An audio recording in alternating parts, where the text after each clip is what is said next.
Halo. Halo. Halo halo. Halo semua. Ya, salam sejahtera bagi kita semua dimanapun kita berada. Kami dari kelompok Markisa pada kesempatan kali ini ingin membahas type curve analysis. Kelompok kami ini terdiri dari Cangkar Stanley Sangkai 006, Giovanni Mitagda 018, Faras Muhti 032, Abednego Amurwa 034, dan Balinson Silalahi 116. Next. Nah, yang pertama kita akan membahas mengenai Carter type curve. Next. Nah, Carter type curve ini, si Carter ini memperkenalkan type curve baru yang dikembangkan secara khusus untuk laju gas. Dan type Carter ini juga sebenarnya dibuat untuk mengkoreksi atau yang merupakan pembaharuan dari kurva Fedkovich, di mana di kurva Fedkovich ini perubahan sifat fluida, dalam hal ini viskositas dan kompresibilitas itu dihiraukan. Padahal menurut Carter, perubahan sifat fluida terhadap tekanan itu mempengaruhi kinerja reservoir. Nah, maka dari itu dia menggunakan korelasi baru dengan parameter lambda yang menunjukkan perubahan viskositas dan kompresibilitas gas. Variabel lambda ini juga disebut dimensionless drawdown pressure correlation. Oke, next. Nah, asumsi awal yang digunakan oleh Carter ini, yang pertama adalah aliran geometri radial. Yang kedua, permeabilitas, porositas, dan ketebalan formasi itu di seluruh reservoir itu adalah konstan. Yang ketiga, tekanan aliran bottom hole juga konstan. Yang keempat, aliran non-darcy yang berada di reservoir diabaikan. Yang kelima adalah fluida yang digunakan adalah gas dengan viskositas dan kompresibilitas yang berbeda-beda terhadap tekanan. Oke, next. Nah, ini merupakan nilai dari lambda yang merupakan pembeda dari Fedkovich, di mana bisa kita lihat lambda ini merupakan perubahan viskositas dan juga kompresibilitas terhadap tekanan. Jika diturunkan, kita juga dapat mendapatkan rumus atau persamaan seperti yang di bawah ini. Nah, lambda ini dia bernilai di antara 0,55 sampai 1, di mana jika nilainya adalah 1, itu mengindikasikan bahwa drawdown effect yang dapat diabaikan. Dan jika diselaraskan dengan kurva Fedkovich, maka nilainya itu B sama dengan 1. Oke, next. Nah, bisa kita lihat di samping kiri ini merupakan Carter type curve, tipe kurva yang dibuat oleh Carter, di mana terdapat 4 dimensionless parameter. Di sumbu X, kita bisa lihat dimensionless time atau TD, di sumbu Y, dimensionless rate, QD, lalu di bagian kiri juga ada dimensionless geometry parameter yang merupakan karakterisasi dari dimensionless radius dan juga geometri aliran geometri, dan juga ada juga lambda tadi, yaitu dimensionless drawdown correlating parameter. Nah, lanjut. Nah, dari Carter type curve ini terbagi atas dua, yaitu infinite acting region atau biasa kita sebut atau juga disebut transient. Lalu ada boundary dominated, dalam hal ini PSS atau pseudo steady state. Nah, dalam pembuatan kurva ini, Carter mengembangkan kurva penurunan untuk aliran boundary dominated yang menggunakan korelasi lambda tadi. Maka kita bisa lihat di sini, di area boundary dominated itu merupakan garis hasil dari komputer generated yang lambda, sedangkan yang di infinite acting region itu adalah si N tadi atau radial geometry flow. Oke, lanjut. Nah, sekarang kita akan membahas matching prosedur, karena inti dari type curve itu adalah mematchingkan data Yang step pertama itu adalah mengkalkulasikan parameter lambda, di mana rumusnya ini ada di sini. Nanti bisa menggunakan rumus ini untuk mendapatkan lambda. Lalu next. Lalu step kedua adalah plot laju gas sebagai fungsi waktu menggunakan grafik berskala log-log. Laju gas di sini merupakan data aktual lapangan yang didapatkan dari lapangan. Nah, yang step ketiga adalah mematchingkan data aktual lapangan dengan Carter type curve yang berada di kiri ini dan disesuaikan nilai lambdanya. Nah, dari hasil match-nya, maka nilai Q dimensionless MP dan time dimensionless MP yang selaras dengan nilai Q match point dan T match point akan didapatkan. Next. Nah, setelah mendapatkan data-data tersebut, variabel yang kita dapatkan atau yang bisa kita hitung adalah yang pertama original gas in place untuk mendapatkan kapasitas atau jumlah gas yang berada di dalam reservoir. Kita juga bisa mendapatkan faktor volume formasi gas dan juga kita bisa mengetahui drainage of area. Next. Nah, berikut ini adalah contoh aplikasi dari Carter type curve. Di sini terdapat data-data ada P, ada mu gas, ada Z karena berbicara tentang gas, lalu ada data-data yang lainnya, lalu di kanan ini merupakan data aktual lapangan, data laju alir yang didapatkan dari lapangan. Next. Nah, seperti yang tadi sudah dijelaskan, step pertama kita kalkulasikan parameter lambda. Di dalam soal ini kebetulan sudah didapatkan, yaitu 0,55. Nah, lalu step kedua adalah kita memplot data aktual lapangan tadi, gas Q sebagai fungsi waktu menggunakan grafik berskala log-log. Bisa kita lihat itu adalah grafik di kanan ini. Ini merupakan hasil plot. Lalu dari grafik ini kita matchingkan dengan type curve Carter. Nah, coba next. Nah, inilah hasil dari matching antara kedua kurva tersebut.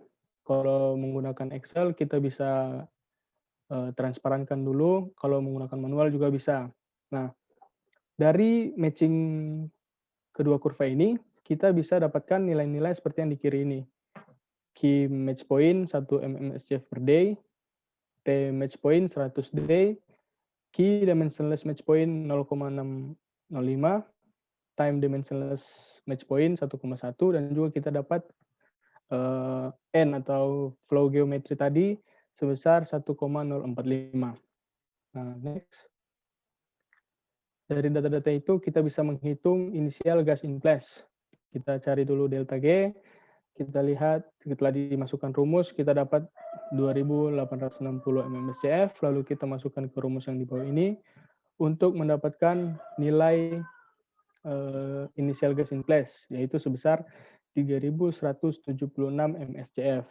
Lalu juga kita bisa mencari area of drainage dengan cara mencari FPF gasnya.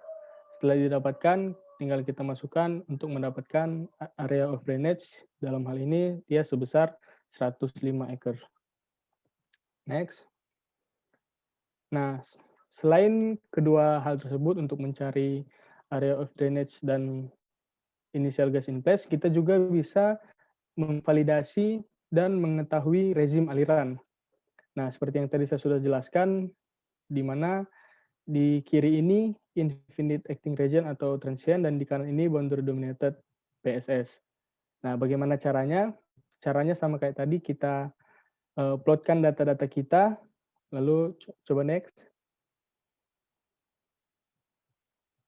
Nah, bisa kita lihat di sini bahwa terdapat, kita bisa mengetahui pada sumur kita itu rezim alirannya apa sih. Bisa dilihat kalau misalnya data-data itu berada di sebelah kiri atau di daerah infinite acting region, berarti pada saat data tersebut, pada saat T tersebut, dia mengatakan bahwa di dalam reservoir kita ini masih transient.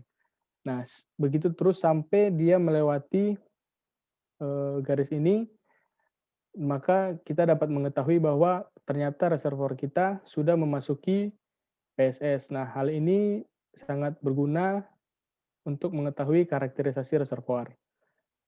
Itu saja dari saya, selanjutnya saya kasih ke teman saya, Bari.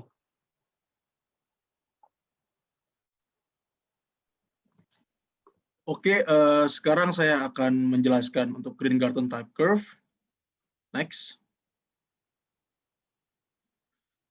Nah, Green-Garten type curve ini tuh adalah salah satu metode untuk well testing, di mana dia tuh menggunakan asumsi vertical well dan juga homogeneous reservoir. Nah, untuk asumsi tersebut biasanya ada beberapa metode lain seperti Agarwal type curve, McGinley type curve, Lover and Kersh type curve, dan salah satunya ini Green-Garten type curve.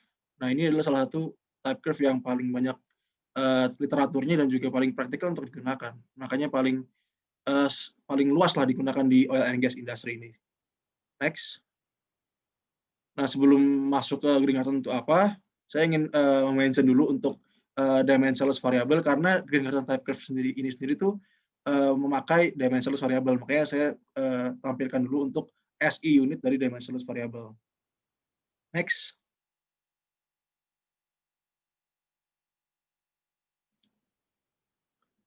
Nah, untuk Green-Garten type curve ini tuh adalah kurva yang antara dimensionless pressure versus dimensionless time. Nah, ini tuh dihitung menggunakan analytical model dan juga parameternya itu menggunakan dimensionless variable. Untuk asumsi yang digunakan di Green-Garten type curve ini sendiri itu sudah saya singgung sebelumnya, vertical well dan juga homogeneous reservoir. Lalu juga dia production rate-nya konstan, single fase, slightly compressible liquid flowing, terus juga infinitesimal skin factor, dan juga coefficient well nya konstan. Nah, tipe type curve ini tuh biasanya digunakan di drawdown test dengan kondisi under saturated oil. Tapi bisa juga digunakan untuk build up test dan juga di gas well analysis. Tapi ada beberapa limitasi, makanya nanti kita perlu ada perubahan di formula yang digunakan. Next. Nah, ini kurva dari Green-Garten type curve itu sendiri. Untuk kemudian mungkin next bisa. Next. Nah, tadi kan saya sudah tunjukkan itu antara dimensionless pressure versus dimensionless time. Nah, untuk di absis axis sendiri itu dimensionless time itu digambarkan sebagai dimensionless ratio antara dimensionless time dengan dimensionless coefficient Weber storage. Lalu juga untuk kurvanya itu tadi kan ada banyak kurva. Nah, kurvanya itu tuh antara apa namanya ya, istilahnya kayak gabungan antara coefficient Weber storage dengan skin factor. CD E pangkat 2S itu sendiri. Nah, itu CD E pangkat 2S itu memiliki value yang berbeda-beda. Dan itu mendeskripsikan respon pressure yang berbeda juga. Next.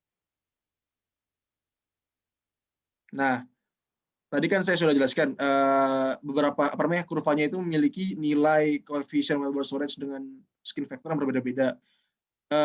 Awalnya itu Weber storage-nya itu dominan, jadi dimensionless pressure-nya itu sama dengan dimensionless time-nya. Yang awalnya nih, waktu semua kurvanya sama. Lalu saat apa namanya kurvanya tinggi, itu mengindikasikan dia itu damage well. Nah, itu dia itu ada apa namanya perlu namanya skin yang tinggi. Lalu untuk nilai coefficient Weber storage dengan skin factor yang kecil itu mengindikasikan fracture well. Kalau yang tinggi damage, yang rendah fracture. Next. Nah, sudah saya jelaskan tadi, ada untuk penggunaan Green-Garten itu sendiri itu ada drawdown test, lalu juga ada build up test, lalu juga untuk gas well analysis. Untuk drawdown test ini sendiri itu nanti bakal kita dapatkan 3 variabel. Jadi sebelumnya itu yang kita butuhkan, istilahnya yang kita butuhkan di Green Garden type curve ini tuh ada dimensionless pressure, dimensionless ratio antara waktu dan antara dimensionless time dengan dimensionless vapor storage, dan juga yang terakhir dimensionless coefficient vapor storage dengan skin, atau kalau kita biasa tuh dimensionless group lah, jadi gabungan. Nah itu nanti untuk drawdown test itu sendiri bakal kita dapatkan 3 variabel, yaitu ada permeabilitas, coefficient vapor storage yang biasa, dan juga skin factor. Nah, itu tiga hal ini bakal juga kita dapatkan untuk build up test. Nah, tapi untuk bedanya di build up test, next. Nah, itu menggunakan Agarwal equivalent time. Jadi tadi para variabel T-nya itu diganti dengan Agarwal equivalent time. Itu Agarwal tuh yang nemuin. Untuk FYI aja, Agarwal ini adalah salah satu juga type curve pertama. Jadi dia digunakan juga di build up test, kayak di dia ada namanya equivalent time. Next. Nah, lalu untuk terakhir untuk gas well analysis, untuk build up test dan drawdown testnya, itu pertama sama ada dimensionless pressure. Nah, ini untuk ada dua kondisi, saat dia gas pseudo pressure, kedua saat pressure squared. Lalu juga ada dimensionless time. Nah, untuk parameter MP-nya ada perbedaan. Dia itu saat ada build up test dan juga ada drawdown test. Next. Nah, sekarang saya masuk ke prosedur interpretasi dan untuk perhitungannya. Jadi mungkin kalau untuk jelasnya saya akan jelaskan nanti di pengaplikasian di dalam lapangan, tapi intinya itu nanti bakal ada data lapangan, lalu kita buat grafik dari data tersebut, kita buat grafik, lalu plotkan di Green Garden type graph itu, lalu bakal kita match-kan, nanti dapat beberapa variabel-variabel, dan nanti akhirnya didapatkanlah permeabilitas, terus juga ada coefficient vapor storage dan juga skin factor. Mungkin lebih jelasnya nanti bakal saya jelaskan di soal. Ini bakal kita gunakan nanti untuk kan sebelum kita mendapatkan istilahnya ya, jadi sebelum kita perhitungan untuk Green Garden type curve, kita bakal hitung untuk kondisi awal. Jadi untuk apa sih namanya ya? Untuk konvensional well testing analisisnya. Jadi bakal ada dua perhitungan, nanti kita bandingkan. Ini untuk perhitungan C-nya, tapi nanti di perhitungan bakal saya jelaskan lebih jelas ya. Next. Next. Nah, ini tadi yang saya jelaskan pertama itu, nanti ada yang kiri itu grafik data lapangan, lalu bakal diplotkan di kurva Green Garden-nya. Next. Nah, sekarang akan masuk ke pengaplikasian dalam lapangan. Next. Ini saya ambil untuk pengaplikasian lapangannya di salah satu buku perminyakan. Ini jadi sebelum kita masuknya, aku juga bakal ngasih rumus untuk conventional batas analisisnya. Jadi bakal ada dua hasil untuk permeabilitas, coefficient vapor storage dan juga skin, ada dua hasil, nanti bakal dibandingkan juga di akhir. Jadi aku juga istilahnya ngasih tunjuk juga rumus untuk conventional batas analisis untuk di soal nanti. Next. Ini untuk persoalannya itu di oil well, kita bakal melakukan build up test. Di sini flow rate-nya itu 104 STB per day, lalu juga memiliki pores 70%, dan lalu bisa dibaca sendiri. Nanti kita bakal melakukan build up analisis. Nanti makanya tadi di sebelumnya kita bakal juga menghitung untuk istilahnya ya dengan konvensional batas analisisnya untuk awalnya, nanti bakal kita bandingkan dengan yang untuk menggunakan Green Garden type curve. Next. Nah, ini data lapangannya cukup banyak. Next. Nah, nanti dibuat kurva. Ini kurvanya. Jadi setelah tadi data lapangan semuanya kita didapatkan, lalu kita buat kurvanya seperti ini. Nah, nanti kita lihat yang dia konstan. Makanya di sini kan membentuk konstan, kurvanya konstan di sudut 45 derajat. Nah, ini kita ambil salah titiknya, lalu kita ambil lihat untuk delta P sama delta T-nya. Karena tadi ini build up test, jadi kita menggunakan equivalent time ya. Jangan lupa. Lalu setelah kita ambil titiknya, kalau di sini kan ada garis yang panah itu. yang garis panah ke kiri untuk delta P-nya kita dapat 50, lalu untuk delta T ekuivalennya kita dapat 0,06. Lalu tadi yang sudah saya singgung sebelumnya, saatnya kita bakal juga mencari koefisien available storage-nya dengan menggunakan konvensional well testing. Didapatkan 872 untuk koefisien koefisiennya dengan well testing konvensional. Next. Lalu untuk istilahnya untuk permeabilitas dan juga skin-nya dengan menggunakan well testing analisis konvensional didapatkan seperti ini dengan Horner plot. Next. Nah, lalu setelah udah kita dapetin untuk data-data dari yang konvensional well testing analisis, kita melakukan mematchingan dengan menggunakan Green-Garten type curve. Jadi tadi kurva yang sebelumnya tadi yang dari data lapangan kita tadi yang kurva itu kan kalau di aslinya itu menggunakan kertas kalkir, lalu kita jiplak di kurva Green-Garten, lalu kita lihat, kita samakan biar sejajar yang kurva dari data lapangan dengan Green-Garten-nya harus sama, lalu kita matchingkan, lalu dapat data match-nya. Itu ada data dari delta P-nya dari pressure kita dapat 100, lalu untuk data waktunya kita dapat 14,8, dan juga untuk data dari equivalent time-nya yang bakal kita pakai itu 1. Next. Nah, setelah udah dapat data-data dari match point dari hasil kita match-kan, kita bisa hitung untuk permeabilitas, untuk koefisien available storage, dan juga skin.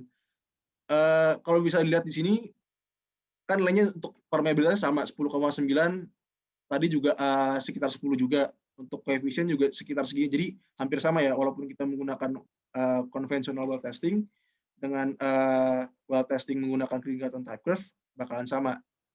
Bakal mirip-mirip dengan persentase error yang kecil. Next. Nah, mungkin untuk kita bandingkan dengan Fedkovich, ini Green-Garten ini, pertama kita bisa bandingkan di grafiknya. Untuk Green-Garten itu pressure versus time. Untuk Fedkovich, flow rate versus time. Lalu untuk kondisinya, Green-Garten itu di undersaturated oil reservoir. Nah, lalu untuk yang Fedkovich oil well. Nah, untuk parameter yang kita dapatkan di terakhir itu, tadi saya sebut ada 3. Kalau untuk Green-Garten ada permeabilitas, lalu juga ada koefisien available storage, lalu juga ada skin factor.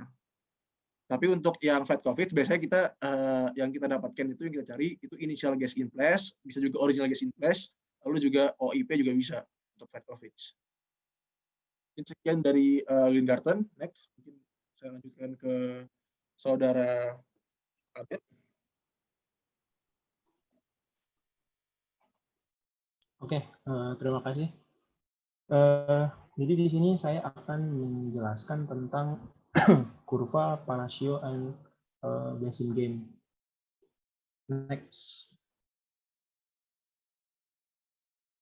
Jadi kurva ini secara garis besar sebenarnya tujuannya Palacio dan Basingame membuat kurva ini yaitu untuk mengubah data produksi sumber gas dengan menggunakan 2 variabel.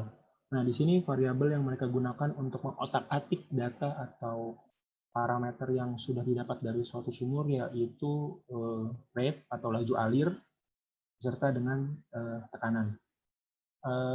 Jadi nanti kedua variabel ini beserta dengan parameter lainnya atau data-data lainnya itu dibuat setara dengan liquid rate yang sudah konstan. Nah, liquid rate yang sudah konstan itu berasal dari reservoir. Nah, tujuannya mereka tujuan mereka untuk membuat 2 variabel ini menjadi setara dengan liquid rate itu adalah untuk melakukan pemodelan sumur atau memproyeksikan sumur, khususnya sumur gas ya, seperti itu. Nah, selain itu bisa juga digunakan untuk melakukan penghitungan dari gas in place, seperti itu. Nah, di sini Basingame dan Palacio ini mereka memiliki 3 teori yang penting dalam penggunaan kurva ini, yaitu yang pertama ada material balance equation, ada pseudo steady state equation, dan normalized material balance as time function. Nah, khusus untuk material balance di sini ada poin-poinnya. Jadi yang pertama itu ada decline kurva yang khusus dikembangkan untuk liquid. Jadi di sini walaupun mereka menggunakan kurva ini untuk sumur gas, tapi di sini mereka menggunakan material balance yang khusus dikembangkan untuk liquid seperti itu. Nah, poin berikutnya dua variabel yaitu rate and pressure seperti yang sudah saya bilang, dan yang poin terakhir yaitu penghitungan gas in place juga yang sudah saya bilang. Nah, di situ ada gambar dari kurva Palacio and Blesingham. Jadi di sini mereka menggunakan bisa dibilang kurva dengan bentuk harmonik seperti itu khusus untuk kurva ini. Mereka menggunakannya nanti dengan ada rumus-rumus integral seperti itu. Nanti akan saya jelaskan lebih lanjutnya terkait dengan ada dua equation di sini ya, material balance dan pseudo steady state. Terkait juga dengan integral yang ada di kurva harmonik tersebut. Next. Nah, di sini saya akan menjelaskan rumus dari pseudo steady state flow. Jadi di sini pseudo steady state flow itu menggunakan rumus PWF sama dengan bla bla bla bla seperti yang sudah bisa dilihat. Jadi nanti ada penurunan rumus yang terjadi. Gitu. Jadi nanti PWF sama dengan ini akan diubah menjadi delta P per Q. Gitu. Caranya mengubah jadi nanti nilai P. Jadi nanti ada fungsi T itu sama dengan hari. Lalu nanti log itu log 4 dikali A per 1,781 CA kali RW kuadrat itu nanti bakal dirubah menjadi natural log. Seperti itu. Nah, nanti hasilnya seperti yang bisa dilihat di bawah, delta P per Q sama dengan 70 dikali 6 dan seterusnya. Nah, di sini seperti yang sudah bisa dilihat ada saya menuliskan BPSS dan M dikali T. Nah, di sini BPSS ini di anak panah kelas itu maksudnya intercept dan M itu untuk slope. Jadi nanti intercept dan slope ini digunakan untuk penggambaran dari kurva. Seperti itu. Nah, lanjut ke yang berikutnya. Jadi pseudo steady state ini bisa digunakan untuk untuk tipe gas. Begitu dengan rumus seperti yang bisa dilihat di bawah. Nah, jadi MP ini itu sebenarnya adalah normalized pressure. Kalau MPI berarti normalized pressure initial. Terus kalau MPWF itu berarti normalized pressure dari wellbore. Seperti itu. Nah, sama seperti pseudo steady state flow yang di atas, yang non gas. Di sini juga ada BPSS dan nilai dari M.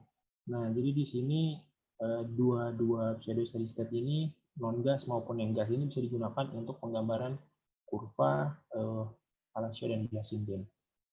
Nanti akan dijelaskan. Lanjut.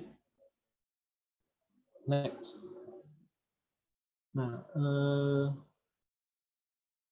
jadi mereka itu Palacio dan Blesingham ini membuat konversi data gas production menjadi equivalent constant rate fluid yang saya sudah bilang. Nah, sebenarnya mereka membuat ini sebagai fungsi baru gitu. Nanti mereka menamakan ini normalized material balance pseudo time. Tuh. Nah, persamaannya seperti yang bisa dilihat di bawah ini TA. Nah, jadi TA ini itu artinya normalized material balance pseudo time. Nah,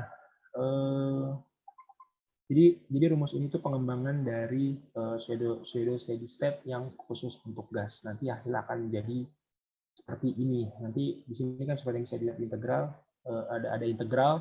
Nah, itu nanti ada beberapa parameter yang diintegralkan untuk mendapatkan poin atau nilai berikutnya. Nah, seperti yang sudah saya bilang ada 3 teori penting yang digunakan untuk kurva ini. Jadi 3 teori itu bisa digunakan untuk menghasilkan persamaan baru. Seperti yang bisa dilihat di bawah itu, Q IG dibagi dengan MPI tadi, normalized pressure itu, dikurang dengan normalized pressure dari lumpur. Nah, nanti dikali dengan intercept, dikali dengan intercept.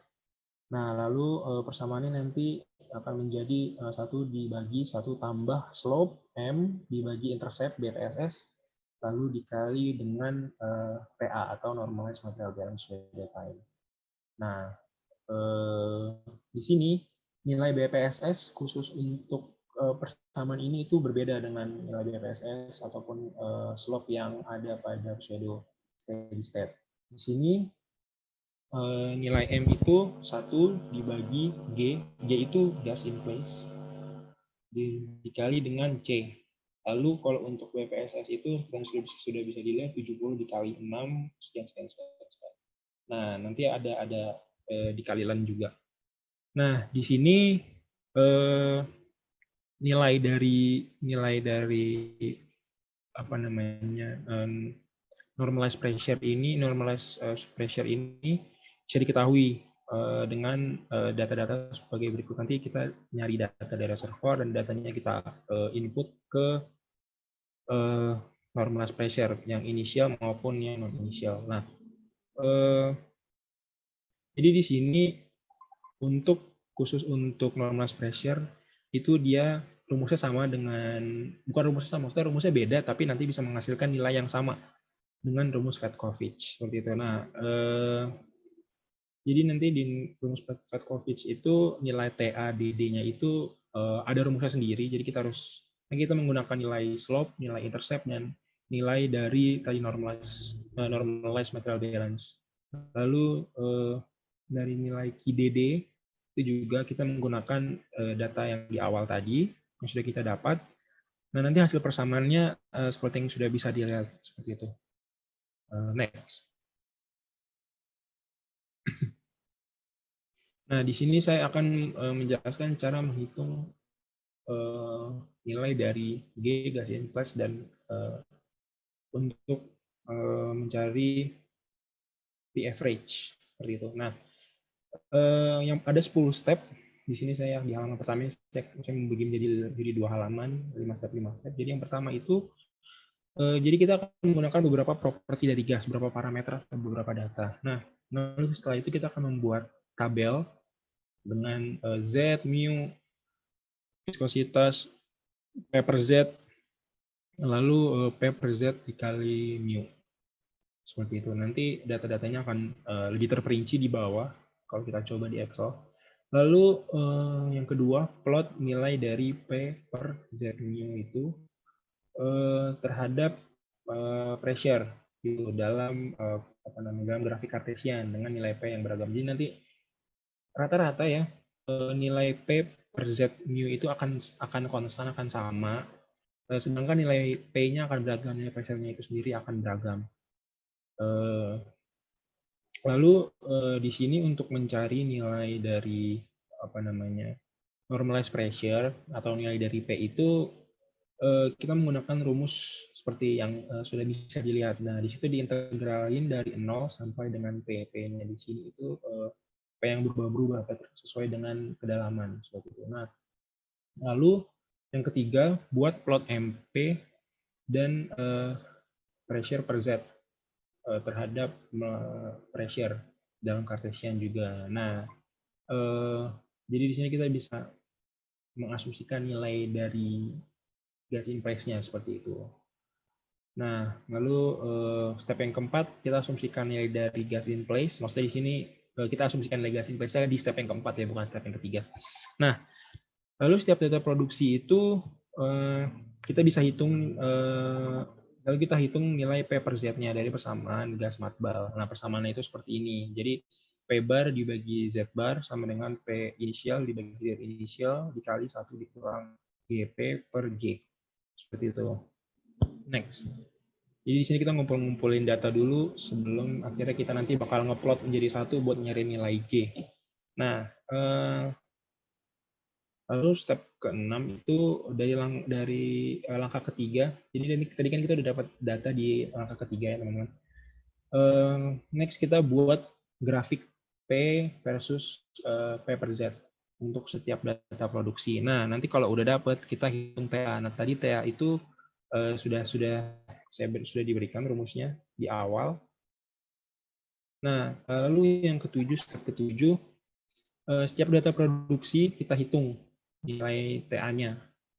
Jadi kalau tadi yang di atas, maksud saya di sini step 7, setiap data produksi baru kita hitung. Nah, tadi yang step ke-6 itu dari langkah ketiga kita buat saja grafik pressure versus paper Z. Maksudnya seperti itu. Di sini saya ada salah penulisan.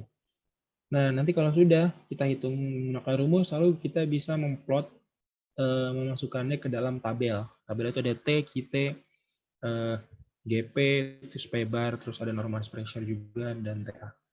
Next, untuk step yang ke-8 ada kita, balik ke slide sebelumnya.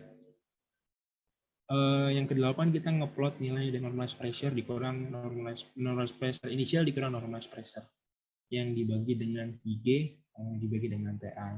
Jadi nanti digunakan Kartesian. Jadi kita akan menggunakan grafik Kartesian. Nah, rumus ini tuh bisa digunakan untuk mencari nilai dari slope seperti itu. Lalu tadi di awal kan kita sudah nyari nilai dari gas inisial in place. Nah, gas in place bukan gas inisial. Nah, sekarang kita menggunakan nilai dari M tersebut untuk mencari gas in place seperti itu. Nah, jika kita sudah mencari, baru kita bisa menentukan. Jadi nanti kita bakal dapat satu nilai gas in place. Nah, nanti setelah kita mendapatkan satu nilai dari gas in place tersebut, kita bisa melakukan iterasi untuk menemukan gas in place selanjutnya. Seperti itu. Nah, sekian cara untuk menghitung nilai untuk mencari nilai gas in place.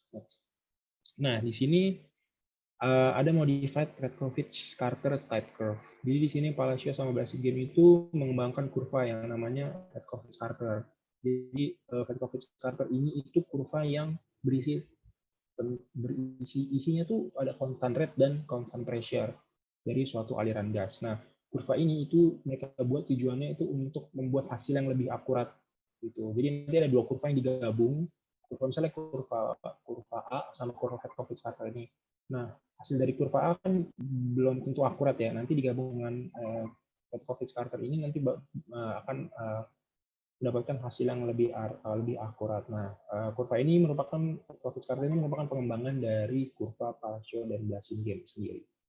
Nah, nanti bakalan ada integral, terus ada derivative of the integral function untuk nilai dari Redkovich-Carter ini. Next. Nah, untuk menentukan nilai dari modified Redkovich-Carter ini, jadi yang pertama itu kita menghitung nilai G. G itu didapatkan menggunakan tadi rumus-rumus yang saya sudah jelaskan di awal. Nanti kita sudah mendapat gas in place-nya, lalu kita bisa memasukkannya ke tabel seperti yang ada di layar. Lalu yang ketiga kita akan menggunakan rumus sebagai fungsi. Jadi tadi rumus dari integral function dan derivative of the function integral function itu bakalan digunakan rumusnya. Lalu keempat ada plot.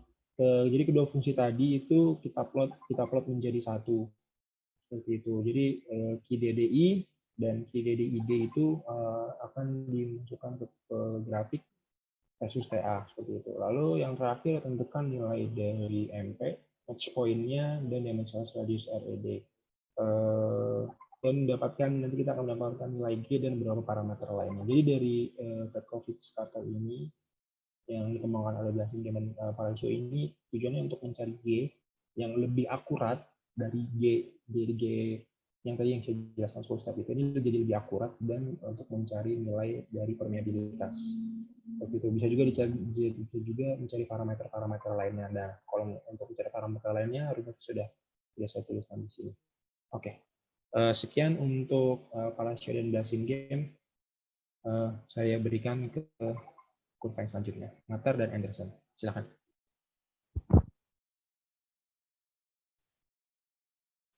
Ya, baiklah di sini saya akan menjelaskan mengenai Matter dan Anderson curve atau kurva dari Matter dan Anderson. Next. Nah, dari kurva matter analysis ini merupakan konsep yang dikembangkan dari beberapa turunan kurva tadi seperti ada ARPS, juga Vetkovic, kemudian dari Palacio dan Blasingame tadi dan Arwal atau Gardner. Jadi konsep ini disebut juga dengan metode aliran keseimbangan material atau flowing material balance. Jadi merupakan ini teknik baru yang bisa dilakukan dan digunakan untuk memperkirakan original gas in place atau disebut dengan OGIP. Nah, metode ini diperkenalkan oleh Mantar dan Anderson pada tahun 2003. Ini dipresentasikan di papernya dan juga terdapat di SB paper. Kemudian ini konsep digunakan adalah normalized rate dan material balance pseudo time untuk membuat plot linear sederhana. Kemudian metode ini menggunakan data produksi yang tersedia dengan cara yang mirip dengan pendekatan Palacio dan Blasingame. Jadi seperti yang dijelaskan oleh teman saya sebelumnya bahwa ini akan mirip atau sama dengan Palacio dan Blasingame. Lanjut. Nah, dari konsep Matter-Anderson curve ini bisa dibuat dengan persamaan yaitu Q per MPI kurang MPOF sama dengan Q per delta MP. Sedangkan minus 1 per G kali B PSS kali QN ditambah 1 per B PSS. Nah, kalau MP tadi sudah disebutkan juga sebelumnya itu adalah normalized pseudo pressure, sedangkan QN juga kita ketahui di layar bahwa QN merupakan normalisasi dari kumulatif produksi yang didapatkan dari rumus ini. QN sama dengan kedua QI kali PI kali TA per kompresibilitas kali viskositas kali Z dan delta MP. Lanjut.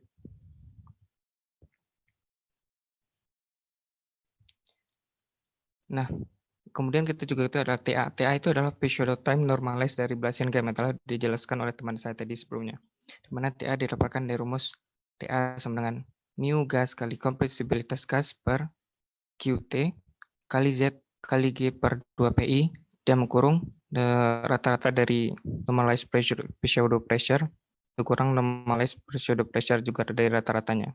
Nah, kemudian juga dijelaskan tadi di Palacio juga adanya BPSS. Ini adalah kebalikan dari productivity index. Didapatkan dari rumus bisa dilihat dari layar itu 1,417 dikali 10 maka 6 dikali T per K dikali H.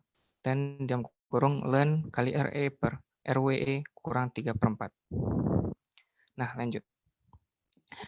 Nah, sudah disebutkan dari di awal tadi dari konsep bahwa ini digunakan untuk mengestimasi jumlah dari gas yang ada di reservoir atau original gas in place atau OGIP. Dan ini adalah contoh dari kurva yang diambil dari sebuah buku referensi yaitu Kutar Ahmed bahwa dia menyatakan bahwa Matter-Anderson itu merupakan kurva yang hampir sama digunakan pendekatannya dengan Palacio. Jadi ini adalah kurva dari Palacio dan Blasingame juga. Lanjut. Nah, baiklah sini kita akan mulai di langkah pengerjaan atau cara mencari dari Matter-Anderson curve. Di mana yang pertama kita masuk ke lapangan gas. Pertama kita harus menggunakan data gas yang tersedia seperti propertinya ada viskositas ataupun nilai Z. Kemudian yang kedua kita plot pressure per Z kali viskositas versus P pada skala kartesian dan tentukan daerah di bawah kurva untuk beberapa nilai P tersebut. Dan untuk menentukan M, P atau normalisasi pseudo pressure. Kemudian yang ketiga, kita asumsikan nilai awal untuk G. Nah, ini sama kita dengan melakukan metode numerik seperti yang sudah kita pelajari untuk melakukan iterasi nantinya. Kemudian yang keempat, kita menggunakan nilai asumsi G dan untuk setiap titik data produksi GP pada waktu T. Dan hitung P rata-rata dibagi Z rata-rata dengan persamaan seperti yang teman-teman lihat. Lanjut.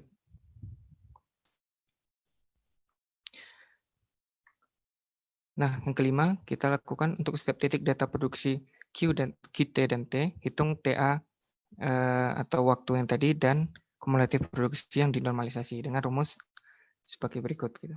Yang sudah dijelaskan juga di awal. Dan keenam, kita plot Q per delta P versus kumulatif produksi pada skala kartesian dan dapatkan garis yang terbaik yang melalui titik-titik data yang kita plot tadi. Kemudian kita ekstrapolasi garis ke sumbu X dan baca original gas in place. Dan terakhir, nilai baru dari G tadi telah kita dapatkan dari langkah 6, kita gunakan untuk iterasi berikutnya, yaitu dari langkah ketiga atau langkah sebelumnya. Dan proses ini dapat berlanjut sampai kita mendapatkan konvergensi dari nilai G tersebut, sama kita melakukan metode analitik dari metode numerik. Lanjut.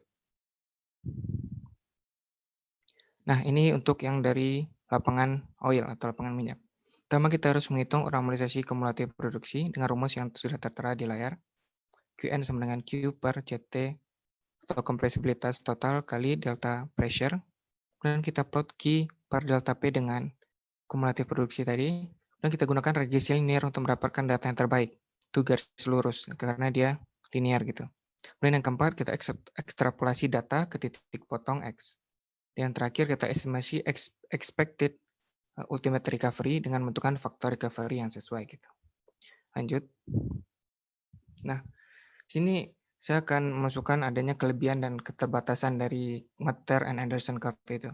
Pertama, kelebihannya kita memberikan perkiraan fluid in place, ada oil, ada gas in place tadi secara analitik tanpa memerlukan shut in pressure atau tanpa menutup sumur terlebih dahulu.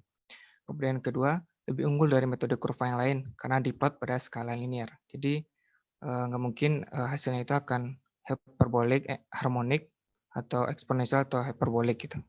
Kemudian keterbatasannya atau limitasinya adalah hanya berlaku pada reservoir yang mengalami deplesi. Lanjut.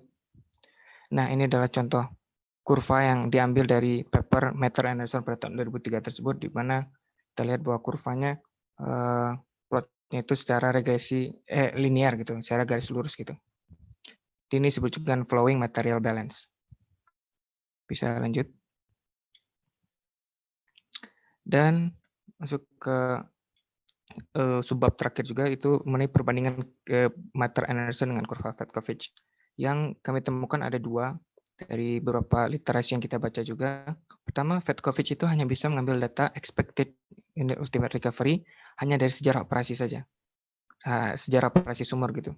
Sedangkan untuk metode ini, untuk metode flowing material balance ini, dapat menentukan EUR secara empiris atau menggunakan persamaan yang kita telah jelaskan di sebelumnya. Dan yang terakhir adalah analisa depresi dari Fatkovich cenderung tidak unik. Jadi mungkin Fatkovich itu bisa kurvanya secara hiperbolik, harmonik, hyperbolik, ataupun eksponensial. Sedangkan untuk flowing material balance bisa diplot secara linear. Dan lanjut, terakhir. Lanjut, next. Nah, ini referensi yang kita ambil itu dari buku Ahmad Tarek dan juga dari paper Matter dan Anderson itu sendiri. Sekian dari penjelasan Matter dan Anderson curve. Lanjutkan pada teman saya, Chang. Terima kasih. Oke, terima kasih. Saya akan langsung melanjutkan. Yang terakhir ada curve type curves Anas et al. Oke, jadi latar belakangnya itu karena perubahan sifat gas secara signifikan yang mempengaruhi kinerja reservoir selama deplesi atau penipisan, sehingga Anas DKK ini mengusulkan ada 3 bentuk fungsional untuk menggambarkan produk kompresibilitas viskositas sebagai fungsi tekanan. Nah, mereka dengan mengekspresikannya itu dalam tekanan bentuk dimensionless, karena pada Fatkovich sebelumnya itu viskositas kompresibilitas itu diabaikan, makanya dikembangkan oleh Anas. Nah, dengan menggunakan material balance equation, kita buatlah ke dalam dimensionless form, sehingga diperoleh P per Z per PI per ZI itu adalah pressure dimensionless, dan juga GP per G adalah GP dimensionless. Ya. Kemudian Ana dan rekan penulisnya ini menunjukkan bahwa produk ini dapat dinyatakan dalam rasio mu GCTI per mu GCT. Nah, sebagai fungsi dari tekanan tak berdimensi. Kemudian ada 3 bentuk kita dapat. Pertama, first order polinomial, itu untuk tekanan reservoir gas PI di bawah 5.000. Untuk exponential model itu untuk PI di lebih dari 8.000. Kemudian yang general polynomial model itu untuk range variasi di berbagai tekanan. Untuk persamaannya bisa dilihat seperti yang ada di layar.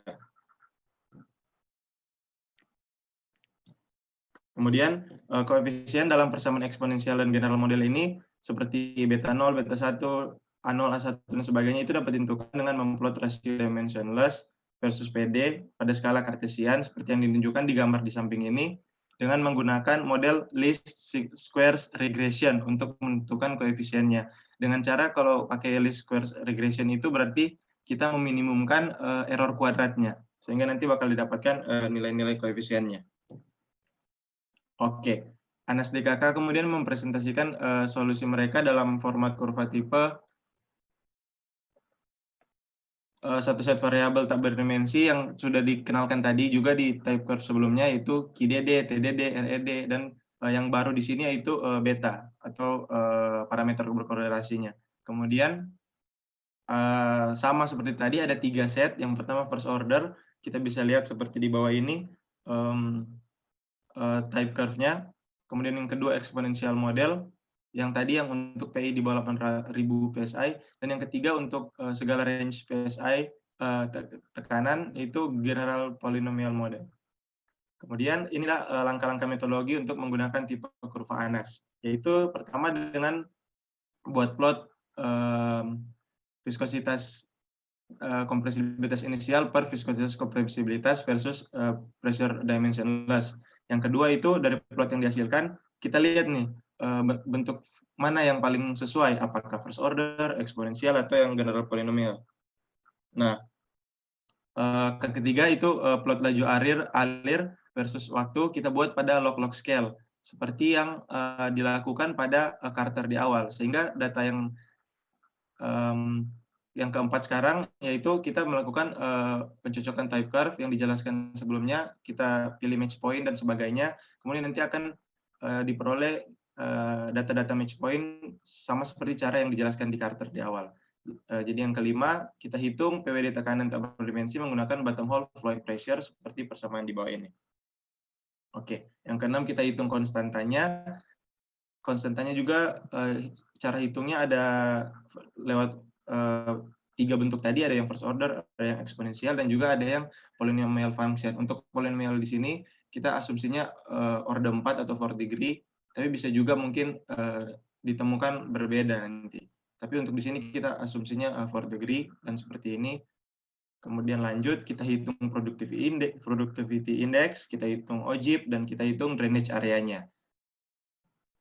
Kemudian yang ke-10 kita juga dapat menentukan permeabilitas menggunakan dimensionless drainage radius yang kita dapat dari match curve tadi. Kemudian dengan mencari drainage radius dan apparent wellbore radius, kita pun dapat memperoleh nilai faktor atau S-nya. Oke, ini adalah contoh soalnya. Kita lihat ada beberapa properti fluida yang sudah diberikan juga di samping. Dan untuk datanya kita ambil sama seperti yang di Carter tadi, sehingga kita akan melakukan match point sama seperti cara yang dilakukan Carter tadi, tapi bedanya ini match-nya ke kurva Anas et al, sehingga akan diperoleh nilai-nilai match point seperti yang ada di sini, seperti QDD1, QG 1,9 kali 10⁻6 SCF per day, dan seterusnya. Yang kedua, kita juga setelah dapat match point ini, langsung kita bisa tentukan productivity index dengan cara memasukkan ke rumus persamaan, langsung diperoleh productivity index-nya 743,758 SCF per day PSI. Kemudian yang ketiga kita dapat menentukan OJIP hingga diperoleh 2,834 SCF, dan yang keempat kita menentukan drainage area dapat diperoleh 95 akres. Permeabilitas juga kita masukkan RE dimensionless dari match point 28 sehingga diperoleh K sama dengan 0,0679 MD, dan yang keenam kita menentukan skin factor sehingga didapatkan skin factornya minus 4,752, atau mungkin ini dalam keadaan sudah distimulasi. Nah, sekarang perbandingan antara Anas dan Vetkovic. Kalau pada Vetkovic viskositas kompresibilitas gas diabaikan, sedangkan pada Anas bahkan dia mengusulkan ada 3 bentuk fungsional berdasarkan variasi tekanan-tekanan yang menggambarkan mu GCT sebagai fungsi tekanan. Yang kedua, kurva Vetkovic itu adalah decline curve dari QDD versus TDD, sedangkan kurva Anas et al adalah dimensionless ratio viscosity compressibility gas versus dimensionless pressure. Ini adalah beberapa referensi dari kelompok kami dari kurva tipe pertama sampai yang kelima, dirangkum ada 3 dari 3 buku dan 4 website. Dan sekian dari kelompok kami. Kami ucapkan terima kasih dan dadah. Dadah, terima kasih. Terima kasih. Terima kasih semua. Oke.